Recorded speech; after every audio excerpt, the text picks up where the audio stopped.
Hi everybody, like I promised, but this time the artist didn't show up. In her place come Nina. Let's see. Welcome, Nina. See. Oh my goodness. Hi. The legend, the voice of the 90s, Kim Sanders. Welcome to us. Thank you, thank you, thank you. It's lovely to be here. Thank you so much for inviting me. I'm a little nervous and excited at the same time. Why you must be nervous because you are the name. I'm just a fan. Well, but it isn't. I actually the word fan. I kind of just like the you all are our angels and our spirits, and you keep us our supporters. You keep us going. So fan comes from fanatic. So it's just so it means a lot to me. And as I was saying, I'm nervous because this is my first live stream video ever in the history of live streaming for me. Everything has a start, Yes, yes. So for those who are not familiar with the name Kim Sanders, I will tell you a little bit of her story. She's the voice of the 90s. Oh my goodness. She collaborated with Loft, Captain Hollywood, Sheila, Intermission, I think, and Chimera State. Welcome. Yes, thank you. Thank you so much. Thank you. It's a pleasure to be here. And it's funny, I have not given an interview regarding Eurodance. I think since I was in Culture Beat, I have not had an interview. So I hope I can remember everything. Why not? Why not? It happens. It happens. Yes. Please tell us about your current projects. Oh, well, I actually shifted. In Eurodance, I've shifted into several different directions. And the most recent project, I've gone into musical theater. One of my other passions, and I guess I'd like to say talent, is acting. So last year, I played. Do you remember the movie from the 90s, Ghost? Yes, and it's my favorite. Yes, well, I had the honor of playing the Whoopi Goldberg role of Oda Mae. So yeah, so that was pretty cool. And I'm also doing a lot of writing for other artists right now. There's another musical. I haven't actually been given the go to say that I'm a part of this musical, but so I think we're also just waiting for all the Corona regulations to come down. But there is another musical in place that I will be a part of, and I'm thinking I need to release something finally. I need to release something new. Pop or dance? Actually, you know what, Tavi, the truth is, ever since I was 17, I always wanted to do jazz. It was interesting. I actually came into Eurodance really just by coincidence. I mean, I didn't expect it. It wasn't a plan. It just sort of happened. And so I just said, okay, while you're still alive, while you're still on the planet, you could just release one jazz single. So I'm working on that one.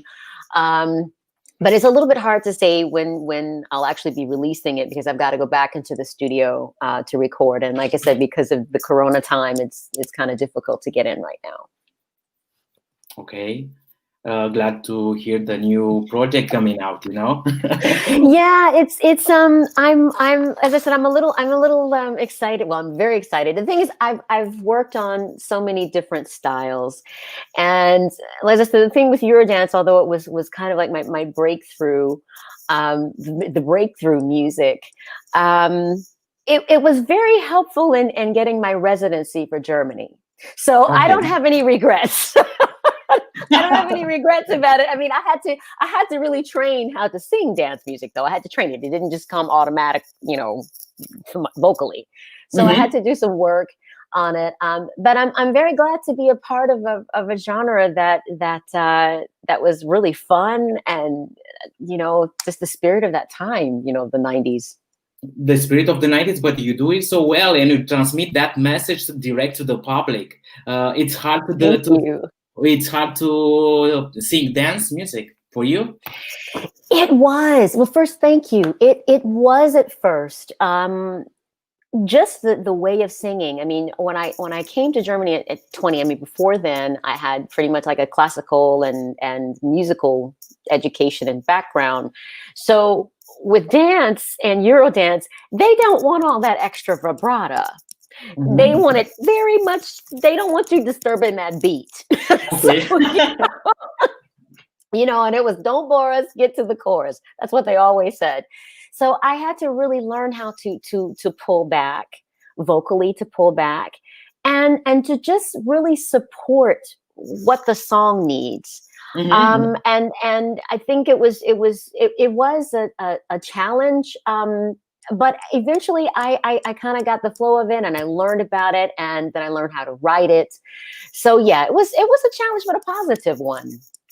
But you transmitted so well the message, and you are very known in this let's say, in this music industry. Really? Is that true? It's true. Why you are not? You're believing? Because I don't feel famous. I mean, what is it? Look at Pink. Pink is okay. Pink, that's a completely different level there. It's completely different level, but it's still with down to earth, It's not okay. Yes, she and I saw a video of her years ago. She bakes muffins. I mean, so do I. I can really bake now. I have no problem bragging about my baking. So you visit me, I will feed you. but also she can do also yeast, to make the bread. Yes.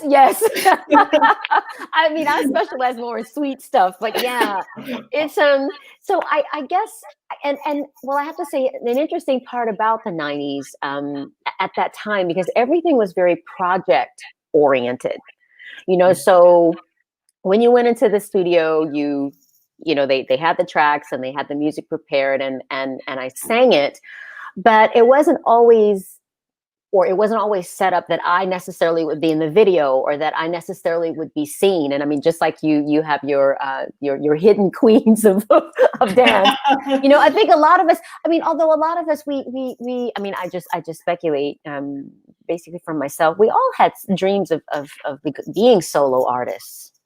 Yes. But I think a lot of that, like I said, depends on the time period, the spirit of that time, the cultural need. The 90s was like I said, it was about dancing. It wasn't so much about telling all of these really deep stories, and it was let's just don't bore us, get to the chorus, let's just party.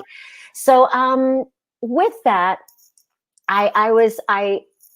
I had to adjust my frame of mind, to be honest, because of course I had other dreams, and coming from America, and when I had inspiration like Whitney Houston and Janet Jackson and people like that at that time, you want to be like them. Mm-hmm. And then when you come over here, they're like, we don't want you to do all that singing. Okay, just we don't need all that. So I just said, okay, well, this will help me get my residency. I learned a lot about performance. I learned about because, of course, moving on then to Culture Beat.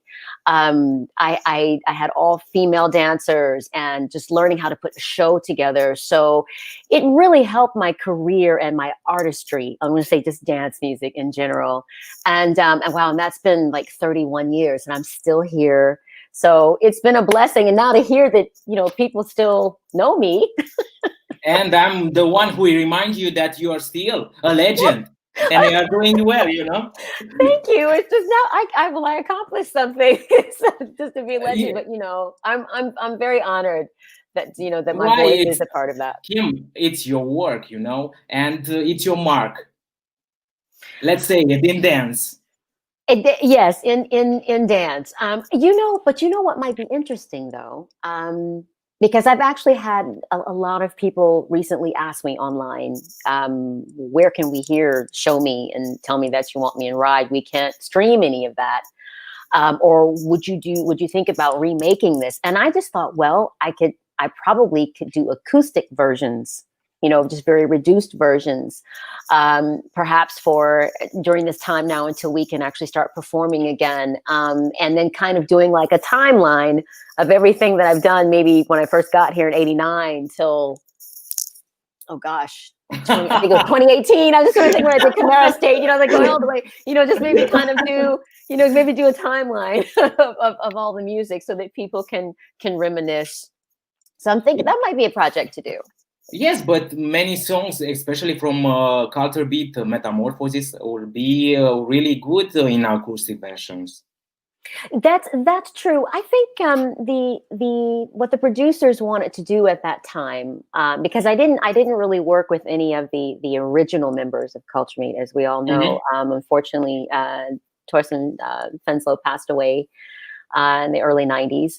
But it was still an honor for Frank to ask me to be a part of the legacy. And I think I think Frank knew at that time, okay, I know Kim likes jazz. So we also, for example, we have a jazz version of Rendezvous, that they were looking at more pop options, because at that time, I think Jay decided that he wanted to leave and pursue his own solo career. So it was just me.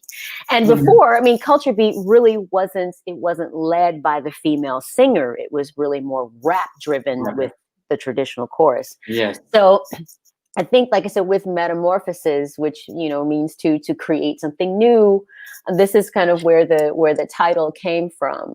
And the butterflies. And the butterflies. Yes, and the butterflies, exactly. The butterflies, and looking at and maybe trying something new. So some of those songs, they probably would fit really with a nice acoustic version. I have more material, Tavi, than I think. You're giving me some ideas. See? Tell me about the experience with The Voice. Oh my goodness, The Voice of Germany. You were with Romanian Ramona Nera on the yes. same. Wow, does she have a voice? Oh my goodness, she's amazing. She was a part of the first season. Just also a lovely person as well. That experience was really amazing, really positive, really a lot of hard work. I had never worked, I was going to say on that level, because we prepared from Monday through Thursday, and then Friday were the live shows. And we always knew someone was going to go home. So we were all supporting one another and we all liked one another, but we knew, we're going to have that moment where we've got to go home. And I just said, Kim, whatever you do, just try to stay on as long as you can. But what was brilliant about The Voice, where it was the first time, I guess, in the history of my whole career where my voice, my name, and my face were finally meshed into one. It was like, now I know who she is. She sang, the Captain Hollywood Impossible. She sang Lost. And so that was a beautiful moment. And as I said, I'm very thankful for that as well. Kim, because you are don't believing in dance now. It may be the fact because the media nowadays are promoting the music mainstream from US, from top 40, because of that. It's well, it wasn't that I as I said, I don't believe in dance. I think the challenge with dance, like I said, for me is this, because I'm also a writer. I'm also a songwriter. And since Germany, of course, their main language is German, I'm writing in English. And I tend to think on deeper levels. So if you're writing lyrics that say a little bit more than raise your hand in the air like you don't care, a lot of times it's more of a challenge for people to connect with the message behind your music. So since I really like to write about experiences in my life, from relationships, family, spirituality, these things, there's not a lot of room to place that in dance. Well, let me correct myself. Except for one of my favorite groups like Faithless. You know, Yes. when he puts, you know, God as a DJ, that was just a brilliant piece of work there. But of course, with rap, it's a bit different because, of course, you can say more. So, so like I said, it wasn't like I have something against the genre, but I think me as an overall artist, I wanted a genre of music where I could just sing more and express myself more. But Okay. but I think, but also artists, we all have that. We all just, you know, we all just, I want to be more me. Okay. I understand. But But I'm still thankful. I'm still thankful for every step of the way. why Culture Beat Metamorphosis and not Kim Sanders Metamorphosis? Ooh. Because No, it's what, because he's your mark, let's say so, because it's Kim Sanders. well, wow, and when I just think back to that, well, first of all, to be honest, the Culture Beat legacy and brand was already built. And when Frank brought me on, Jay was still a part of the group. So it was still a group setting. And then he decided to leave, I think, right before we really started recording. And so it was like, okay, well, how do we make this work? Because all the contracts were already signed. And at that time, I think then Frank and Peter Graeber, who was one of the other producers, they decided to come more up front. Because of course, Frank Finslow is the brother of Torsten. So we just sort of try to, I guess, to move on, you know, with this name. And to be honest, it was also larger than mine. And I think I probably still would have done a few more other things if it was really just me. Okay. I understand.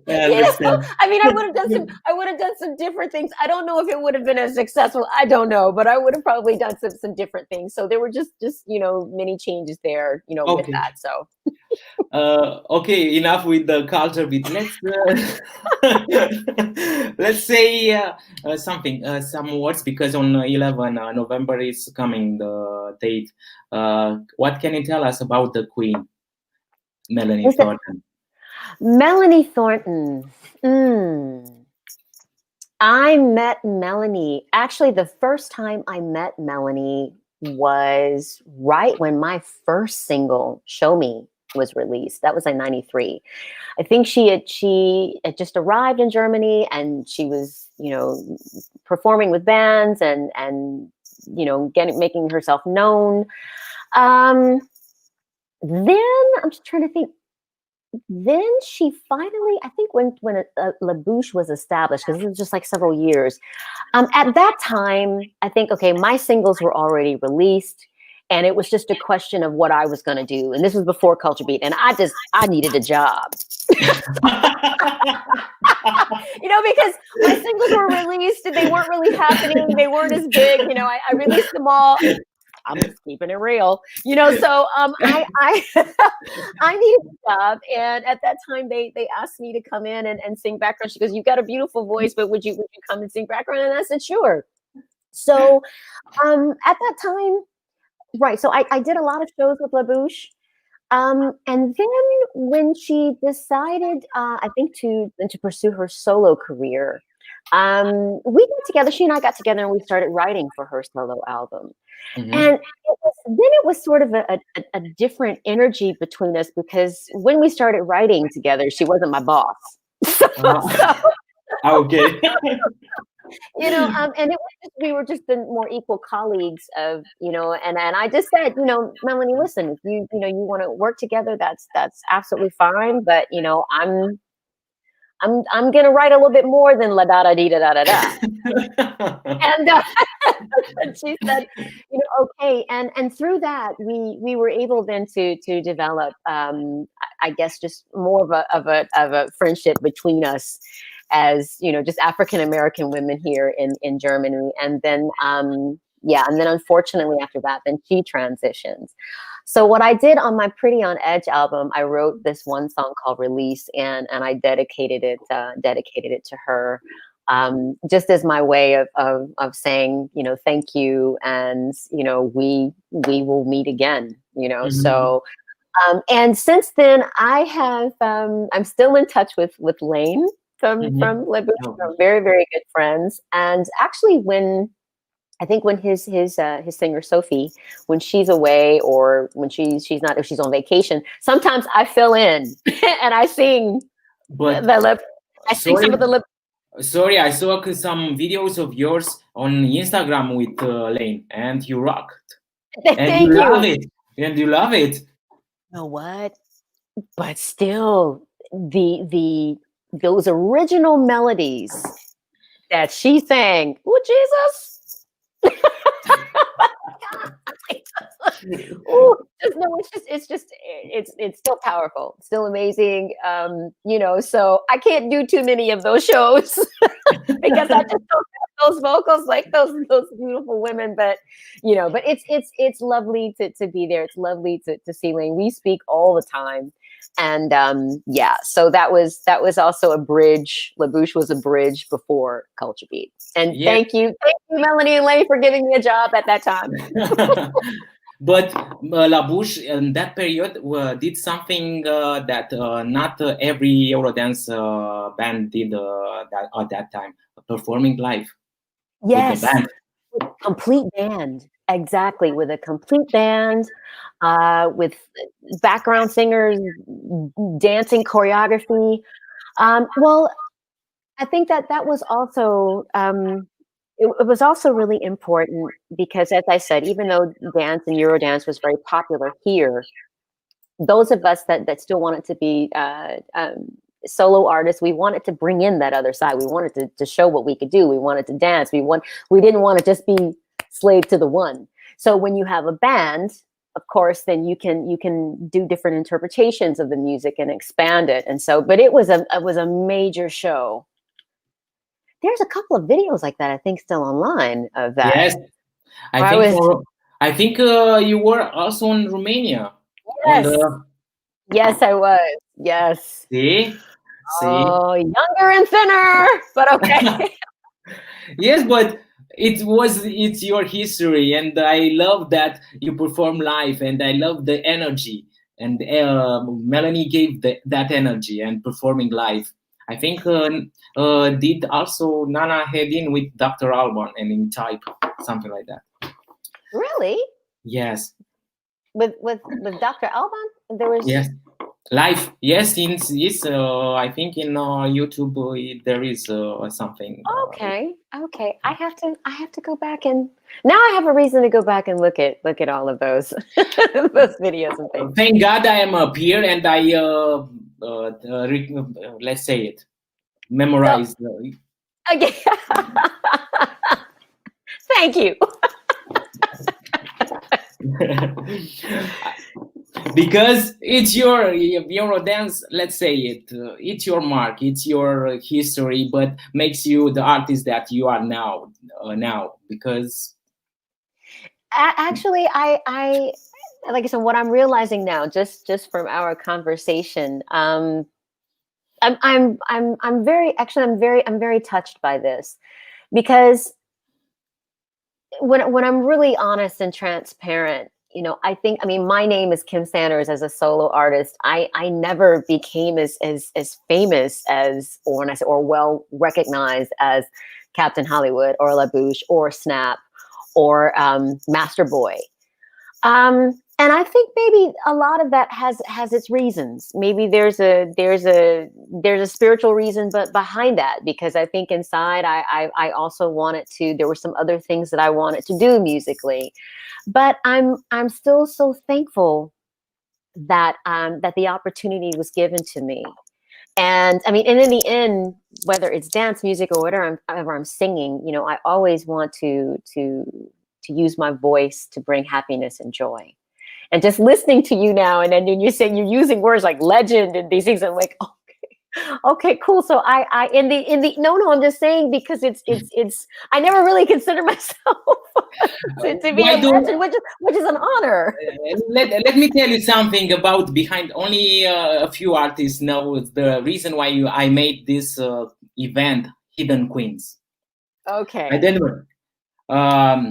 I was talking exactly on the interview with Nina because it was talking about the crisis and something like that with this corona. And in my mind, let's see, let's do something for this artist, for hiding queens, vocalists. Let's do something. And in the next day, I'm do this project. And like you said, because the Eurodance music has no message. A song from Fun Factory, Take Your Chance, started to play alone. Okay. That's the reason. That's the reason of hiding queens. Okay. I see. Okay. Well, thank you for bringing us out of hiding. You deserve it. You deserve Thank it. you. And we need positivity, especially in these days. Yes. And thank you for your efforts in keeping this going, because to be honest with you, I don't think in our hearts, I don't think we really want it to be hidden. It was, as I said, we just took it for the time that we were in, the opportunity to earn money doing what we love to do, and using our talent. So I think eventually, as I said, it isn't a bad thing. But through social media and through, blogs like yours, now we can come out and say, hey, we're still here. This is what we did. I remind you, and especially our twins, are many people who are into this, let's say it, in the Eurodance. Karin with the Euro KDJ, and people who are doing podcasts with Eurodance artists. Because now media is promoting, let's say, not music, just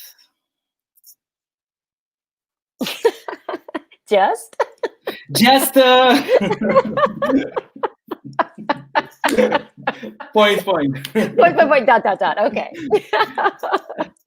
Okay.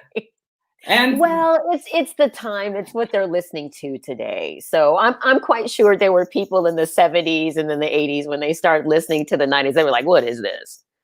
So I don't think so. Look at the retro festivals. There are so many, and people want to recreate that atmosphere from that period. That's true. I had a conversation a couple of days ago, and I was asking just about. I was asking, who are of today? Where's our U2 of today, or our REM of today, or okay, The Weeknd could probably be our Michael Jackson of today. But where are these major artists that released major songs, and where are they today? So it, so, yeah. Because of the media, it's not promoted enough. It's more because maybe of the labels, they are pressing and pushing the button, and because of that. I think it's also the time that we're in. I mean, social media, although one side it may make it very easy for an artist to just release something. But to be fair, I also believe that social media has removed a lot of the value from music. What we artists used to, and songwriters and producers, the time and effort it would take to actually write a song. I mean, to take the effort to take a complete idea and write it within 3 minutes and 30 seconds, because that's how long it was on the radio, so that it would stay in your mind, and now we're in this, Instagram, Twitter and Facebook world where, someone can be tearing up a piece of paper in front of a baby and it goes viral. I mean, nothing wrong with babies laughing going viral, but it just I think it's just changed the value of music. I think music is still necessary, but the way we hear it now is different. Exactly. And I think, although I appreciate and respect each genre or each generation, expressing themselves musically, but where's just the wholesome value of it. You know, a lot of that's just gone. It's you know, so it's only a like and a Yes. and a selfie. Exactly. It's a like and a selfie, and how everything can just be changed now with you can change the way you look, you can change so many things. And okay, that's technology, but people just don't really have to sing anymore. And that's just, you know, when I started realize I saw one show and this band had autotune live on the show. Now, I didn't know that. I didn't know you could have autotune live on the show. And when I saw this and the guys started singing, I heard that. I was like, oh. And I wrote on Facebook, "Oh my God, I am out of a job." And they're like, "Kim, where have you been?" I'm like, they're autotuning live? And I had two questions that went through my mind. One, I was surprised and I thought, I'm out of a job. And two, I thought, why didn't I know that so I could use it when I was tired? So, you know. But in your case, I don't think it's a problem. You can sing also in the sleep, I think. Well, several people then wrote, "Kim, you don't need it. You don't need it." But I'm like, I didn't know it was there.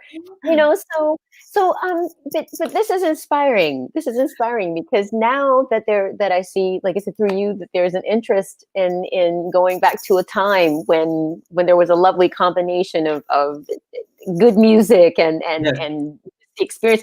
Like maybe recording an acoustic album of everything and singing all those songs would be great.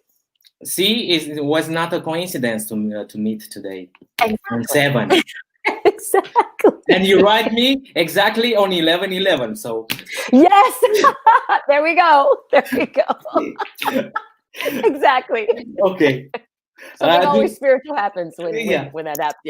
Yeah. But no, it was something that changed because the fans wanted with Alison Jordan from Capella. Mm-hmm. And your request, I sent you a message, but I think 2 weeks ago, I don't know, I forgot it. And exactly after this with Alison, you wrote me. Oh. Yes. Okay. Well, it was meant to be now. It was meant to be now. So talking about the role models, exist nowadays, the role models. Role models. Yes, I do believe role models exist. They might not always be in the form that we know, because of course a lot of people may say Beyonce is a role model for women and just taking charge of, you know, because back then we had different role models, or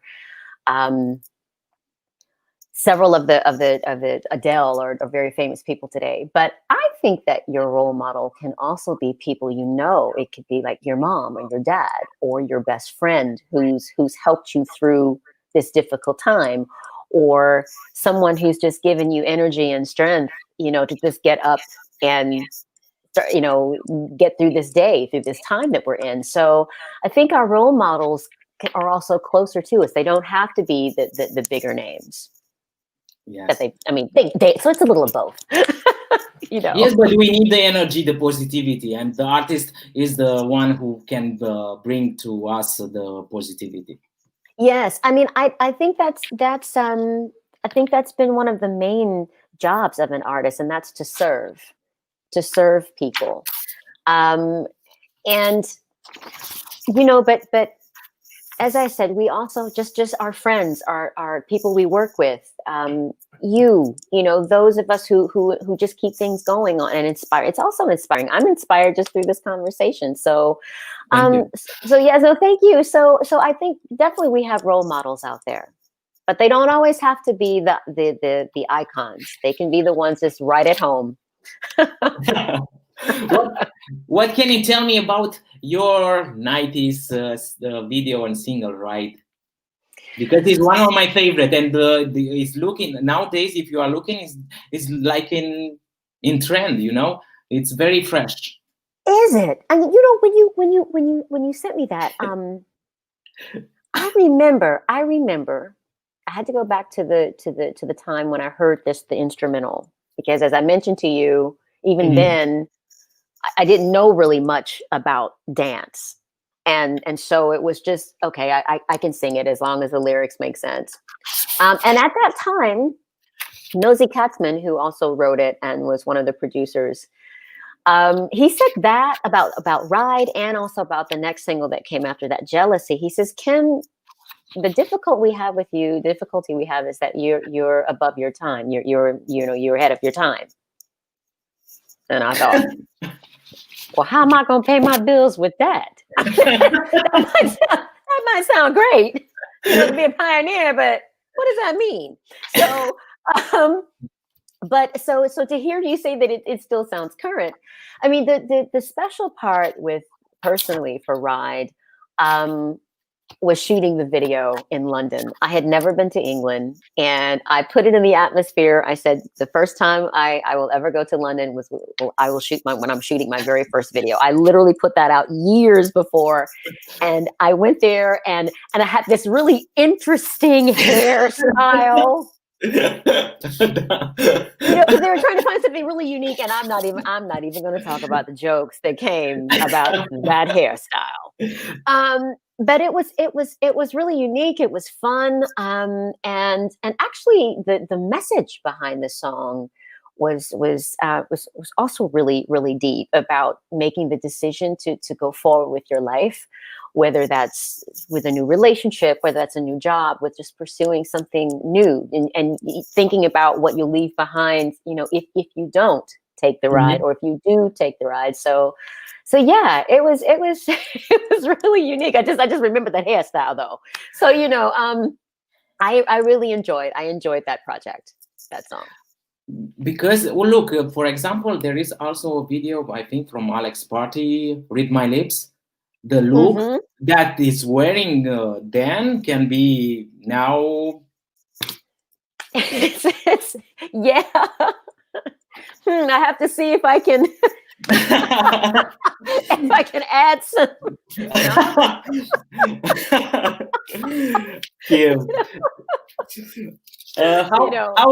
How was working with Sandra, the Europe queen? Do you know, I didn't meet her. I only in the studio and sang. I didn't get a chance. That was in Ibiza, and I didn't get a chance to work with her. But the production was great. Her whole team was great. But schade, as we say, it's a pity. I didn't get a chance to meet her, unfortunately.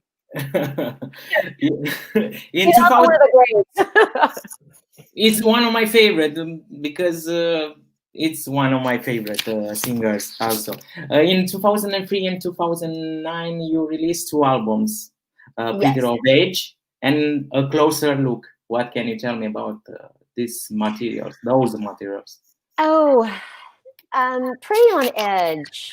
I have to be honest and say that was a difficult time, because I spent 2 years working on it, and we went to different locations, Sweden, England, everywhere to work on it. And unfortunately, by accident, the label put the wrong barcode on the album. So at that time, when you would purchase an album, when it scans at the register, the cash register, then it would count for how many songs or how many albums, how many units, and then it would count for the charts. And because it had the wrong barcode on it, it was like a 2 and a 0, just changed my life completely. So unfortunately, after that, we released one more song, but then it was dropped. So that was really difficult to handle, but okay, we'll move on.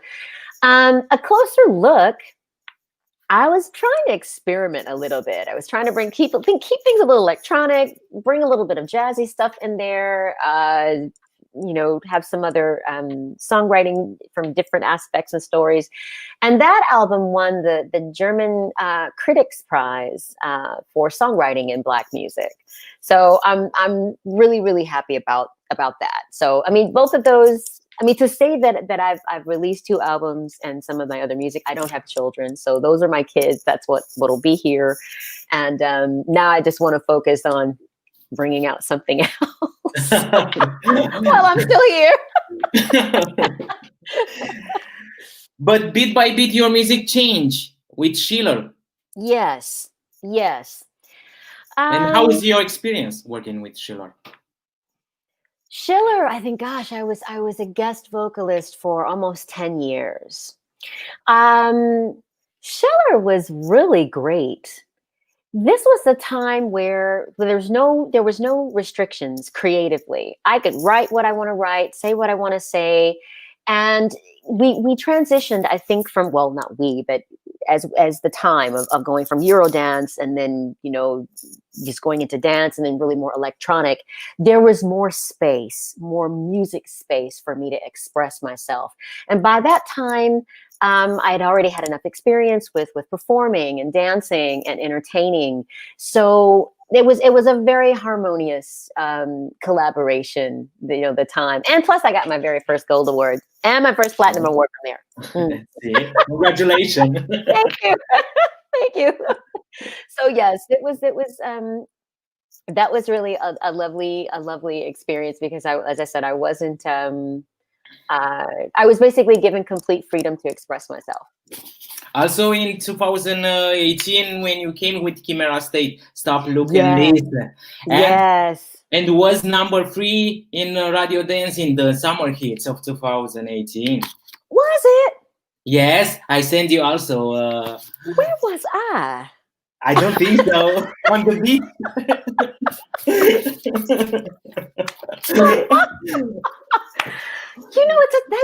That is brilliant. Chris is from Chimera State. He is a wonderful soul. He is a wonderful person. I remember the night he contacted me, or he contacted me on Facebook, and well, I'll just say it like this. Once I heard it, well, first he said, "Hi, Kim. My name is Chris, and I've listened to your music when I was a little boy. I've been a fan of your voice since I was like 8, 9 years old." I went. So he goes, and no, really, I was like, "Oh my God, that's brilliant!" And I wrote this song with you in mind. Can you please, tell me what you think? So, and I'm just laying on the couch in the dark, and I just said, "Okay, well, let me listen to this." And I listened to the track, and I immediately stop it, because I'm like, "Uh-oh, I need pen and paper." Then I just immediately started writing, and we are very good friends till this day. It was just lovely. It was a dream come true for the both of us. And I'd never had anyone tell me I'd been a fan of yours as a kid, and you really inspired me. And now to work with you is great. So, and you asked me why wasn't I in the video? Mm-hmm. I felt overweight. Well, I said, you just put another pretty girl in there.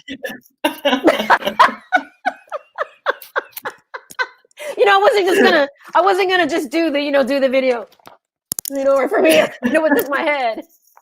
Stop, look, and listen. Slow down. That's what I needed to do with all that food I was eating, to just stop looking. Okay, that's the story. That's the reason of the music, the song. Yes. Yes. No. Actually, it was the lyric is basically just one of the experiences that I'd had in my history, in one of my previous relationships of going into something and not looking at the red flags that are popping up. It doesn't have to be a love relationship, but just when red flags, and just kind of like, listen to this, because this is telling you something, and even if we want it, if there's something that doesn't work, just stop. The answer will come. So this is just sort of the music I've been focusing on writing, more conscious music, conscious lyrics, and like you said, positive.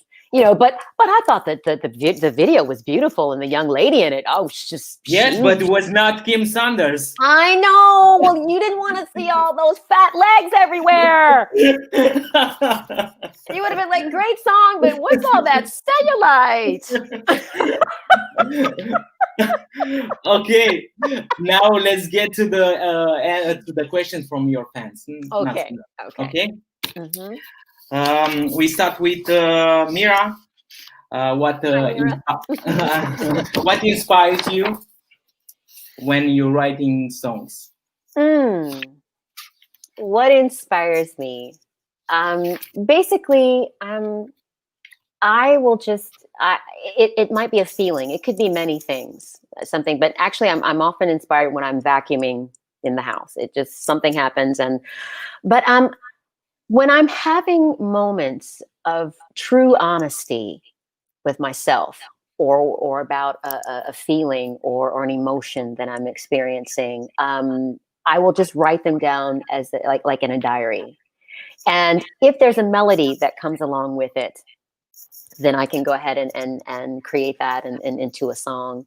But normally the inspiration just comes from feelings that I have or experiences that I have. But the most important thing is that they're honest, even if they're painful and it's a lot of discomfort. But just honesty. And what affects your creativity?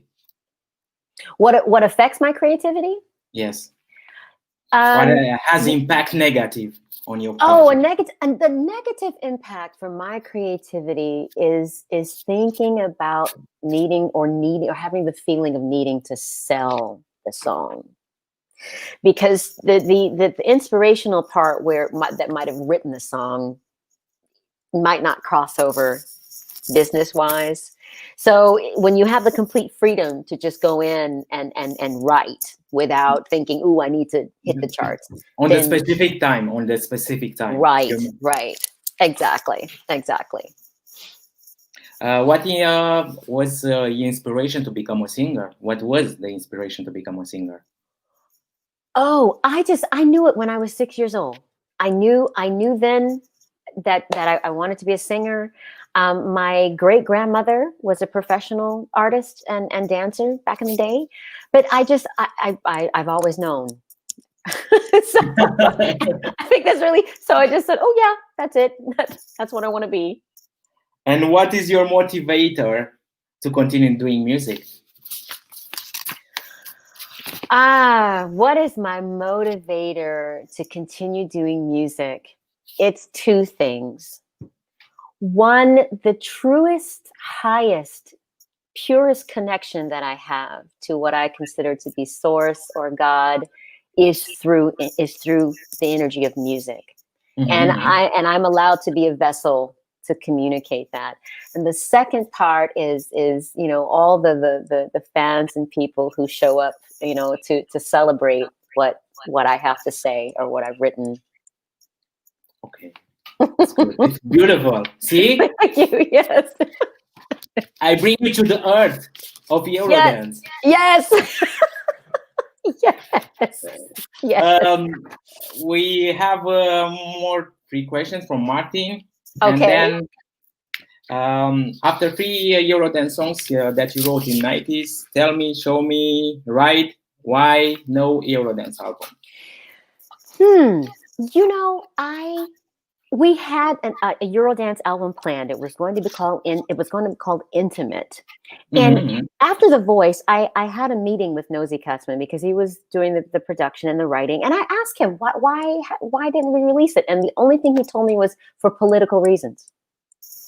I have no idea what that means. I don't know what happened. It just somehow it just stopped. It didn't continue. So that could mean a lot of different things. I don't wish to speculate, but I just, well, why was that album never released? And he just said politics. Okay. And for Captain Hollywood, the single Impossible, you provide only the vocals? Or right. I only sang the vocals. I hadn't met Tony before actually singing that song. They, at that time, I think a lot of us or a lot of us in Germany, it was like we have this set of good singers. Mm-hmm. So let's just get them in there and get them to sing on any and everything that we can, and we'll just deal, because it was a project. So it wasn't really about building an artist from the ground up, but let's just get them in there. So it was a studio project. I went in and sang it. And then I found out I was blonde in the video. But I still look good. I was just blonde. And then I met Tony I think a year later or something like that, after it was already released. Do you have any Eurodance songs or acts? Eurodance acts? Well, let me just say that I'll just say not necessarily Eurodance, but like I said, I really love Faithless, and I love God as a DJ. Anything Depeche Mode, I love, because I just think electronic. I love anything Depeche Mode, and I really like Desiree from the 90s. She had a lot of positive music. I loved a lot of British songs in the 90s that came through. So, there are a few others, but those are my three. And from nowadays, do you have a band? I am totally into Billie Eilish. Okay, yeah. I love Billie Eilish. I think her songwriting is amazing. I love the fact that she promotes herself differently. She's not about showing all of her body. She's just really, really with herself. She's an old soul. I really like Billie Eilish. Who else am I listening to right now? I like The Weeknd. I like The Weeknd, okay. He says, Kim, if you have an opportunity to sing a new Eurodance song, will you accept it? If yes, with who would you collaborate? Okay. A new Eurodance. Does it have to be a Eurodance song? Because the Eurodance, like, yes. I mean, there's no room for me with a. But look, the Eurodance genre now it's different. It's more electronic. Yes. Look at Above and Beyond. Okay, who should I listen to? I'm gonna write this down. Above and Beyond. Okay. Above. Dua Lipa. Dua Lipa? Yeah, Dua Lipa. Okay. Maybe I could work with like Saki Khalif, or I could work with a really cool DJ. Okay, I'll listen to some Eurodance. I think, Kim, you are listening the wrong radio. I'm not listening to any radio. Yes. See. Please send me some suggestions of who I should listen to. But would I be open? In the end, I think it depends on the song. You never say no, but if it pulls out my spirit, why not? On the 11/11, it's a sign. Okay, 11/11. Yes. Kim, tell us about your future projects. What are your future projects? My future project, well, as I said, with this musical that I'm involved in, is to continue that, and just with acting. I would like to release a jazz single. But right now, I'm still trying to find a way to navigate through this time, this pandemic that we're in as an artist. So maybe I need to do some more things online. Maybe I need to do some more performance. I'll think about that. But what else I can do. You did also a song for a campaign, or I'm wrong about it? Recently. I did. That was for. I'm just trying to think of a campaign. Well, there were two songs that I did. One was a bit older for Plan International. Exactly. This was The Best of Me. That was also helping with a charity song for, I guess, for helping women or little girls around the world. And just with Plan International. And then 2017, I did another charity song called Father. That's also to help children that are dealing with abuse. Mm-hmm. So yeah, I think I maybe like I said, maybe I'll go back into the studio and do some more writing and see what else I can do online. I guess, like I said, I've been trying to navigate through this pandemic, and now I've got perhaps some things I can do. Acoustic versions of dance. Do you have any message for your fans? For my fans, I sincerely say thank you so much for your support. I am truly humbled and surprised, and I'm very blessed that you all remember me and enjoy my work. I ask you to please try to do your best to stay positive and safe during this time. And thank you, Tavi, for inviting me. Now I have something to do. I That's something I can do now, where I can be of See? service to bring more light and love into the You world can through music. you can follow the legend Kim Sanders on Instagram, Facebook, and website www.kimsanders.com. Yes, which I gotta update. That's a good idea. See, okay. Follow us on on Twitter. Sorry, on Instagram and YouTube. Give us a like if you like this video with Kim next time. But on 28 September, I think will be a next superstar. Melody Castellari, also a hidden voice like you. Okay, I will definitely tune in. See? I will tune in to watch. Thank you, Kim. Thank you so much. Much light and love